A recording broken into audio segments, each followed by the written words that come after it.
Hi everybody, Robin Phillips here with the Robin Group and eXp Realty. Coming to you today to talk about buyer home inspections. What do they do and what can you expect? So buyer home inspections in South Carolina come in many forms, right? You can have a general home inspection, you can have a mold inspection, you can have a termite moisture inspection, foundation inspection, engineering inspection, and of course if there are any specialty items in the home, you would want to have a separate pool inspection, an elevator inspection, and sometimes people will actually get their chimney inspected as well. So your agent can provide you with some great companies, so definitely lean on them. So in the 2 to 5 hours that it takes to do a basic home inspection, they're going to be looking at everything from the roof to the foundation. They're going to crawl up on that roof or take a drone, and they're going to be looking at the shingles themselves. Are they worn? How old is the roof? Are there any shingles missing? How is the flashing around the chimney if there is one? Is there a potential leak because that flashing is not done correctly or there's a crack? And then they're going to go into your attic. They're going to be looking at the plywood in there. Are there any spots that would suggest there was a leak at one time? Is there any active moisture on that plywood? And if you have an engineering inspection, they'll be looking at the rafters and the structure of that roof. How is it held up? When they get to the interior of the home, they're really going to be looking at everything.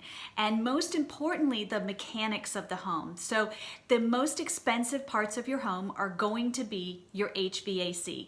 Is it working properly? Is it installed properly? And they'll do that with some heat variant tests. Can the heat actually work? Can they test it? We hope so. Also important and expensive is your hot water heater. Is it functioning properly and is it installed properly? And nowadays, windows are considered an important part of the preparation and sale of your home. So they will be looking at the windows and saying, okay, are the seals gone? Meaning the window's kind of foggy. Are there any chips in the glass? So windows can be an expensive item to replace. So they'll definitely be looking at that. They'll be looking at all the minor items as well. They'll be testing every plug. Has it been grounded properly? They'll be saying, you know, does the water come out of the faucet in an even flow? Are the seals around the toilets done properly so that that toilet does not leak when it meets the floor? Are there any leaks underneath the sinks where that pipe is in the cabinet? They'll be running all of your appliances, so they'll be checking the dishwasher is running properly, garbage disposals, anything like that in the home as well. And then they will be in your crawl space if the home is not on slab, which is just a piece of concrete, right? So if it's elevated a little bit, they'll be in that crawl space, and they'll be looking for, particularly in the low country, any kind of moisture, any mold, any active spores. They'll be looking at the general foundation. Are there any cracks in the foundational piers?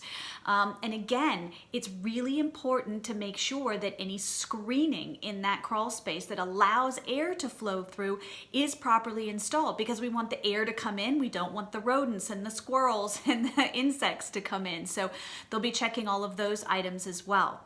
Now, when the report is finished, it should take no more than a day to get back to the buyer. And that report will come in two forms.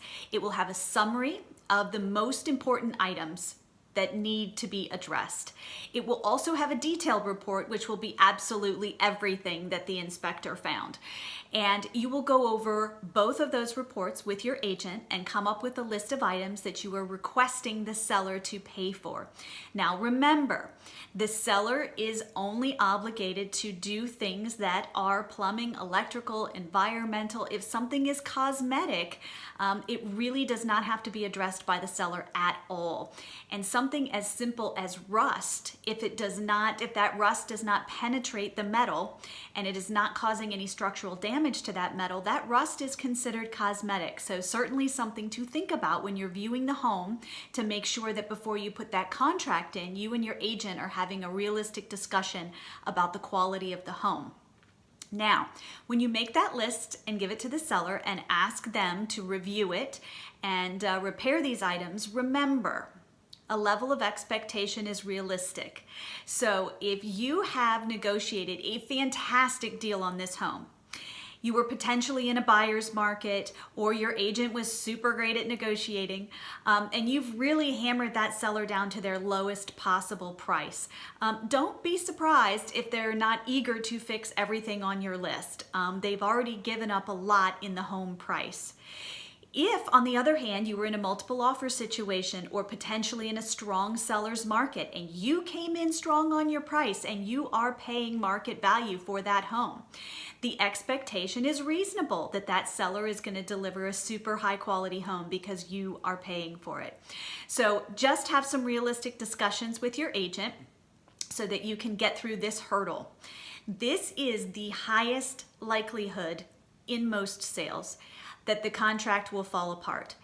This negotiation is the biggest hurdle to get through, and then really the rest of it should be smooth sailing. So good luck on your home inspections. If I can give you any advice on the actual home inspection companies, or if you have any other questions, please feel free to reach out 843-214-8451 or visit us on the web at www.experiencetheextraordinary.com.